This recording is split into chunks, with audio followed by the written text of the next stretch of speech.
Hello friends, कैसे हैं आप सभी। आई होप कि आप सभी ठीक ही होंगे।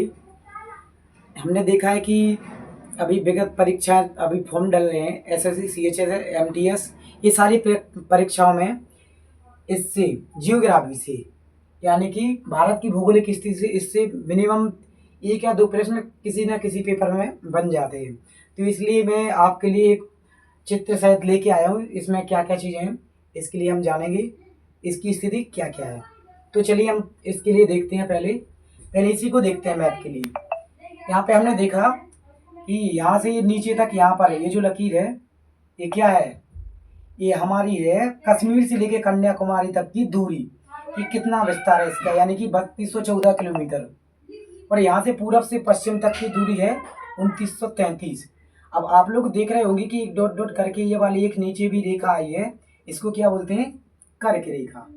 ठीक है, इसके बाद चलते हैं। इसको तो हमने भारत के नक्शे को समझ लिया, लेकिन इससे पहले ये भी चीज़ देखा जाता है कि भूगोल भूगोल के बारे में पढ़ रहे हैं ना हम, तो यानी कि भूगोल का पिता किसके लिए कहा जाता है, तो भूगोल का पिता एरिस्टोस्थनीज को कहा जाता है। किसको, एरिस्टोस्थनीज को।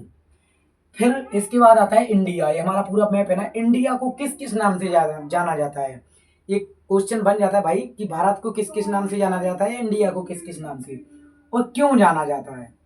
तो हमें पता है कि आर्यभट्ट, यानी कि आर्यभट्ट को इंडिया के नाम से भी जाना जाता है, इंडिया को आर्यभट्ट के नाम से जाता है। परंतु क्यों जाना जाता है, तो इसको इसलिए जाना जाता है कि उत्तर भारत में बसने वाले जो आर्य आए थे ना, उन्हीं के नाम पे इसके लिए आर्यभट्ट जाना जाता है।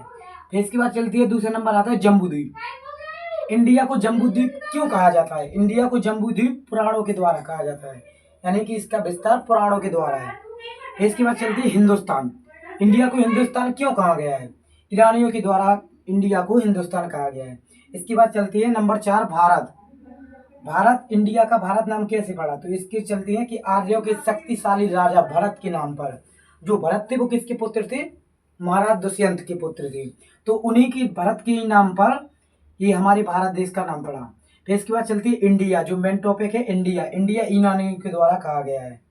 इसके बाद चलते फिर हम यहाँ पे देखो, हमारा ये यहाँ पे पूरब की ओर बंगाल की खाड़ी है, तो इसमें अंडमान निकोबार द्वीप समूह है इसमें, लेकिन अंडमान निकोबार द्वीप समूह में ही 572 द्वीप हैं। कितने द्वीप हैं, 572 द्वीप। फिर इसके बाद चलते हैं हमारे पास, अब हमें देखना है भारत का आकार। तो भारत का आकार कैसा दिख रहा है, चतुष्कोणीय। देखो यहाँ पे 1 2 3 4 यानी कि चतुष्कोणीय। फिर इसके बाद चलते हैं भारत का क्षेत्रफल। अभी तो हमने जाना उत्तर से दक्षिण का क्षेत्रफल 3214 किलोमीटर, और उसके बाद समझा पूरब से यहाँ से पूरब से पश्चिम का क्षेत्रफल कितना है हमारा, 2933 किलोमीटर।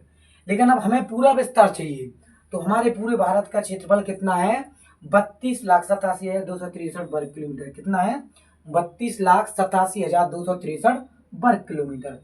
और हमसे पूछा जाता है कभी कभी कि भाई ये भारत किस गोलार्ध में स्थित है, भारत किस गोलार्ध में स्थित है, तो भारत भाई भैया उत्तर पूर्वी गोलार्ध में स्थित है। किस गोलार्ध में स्थित है, तो उत्तर पूर्वी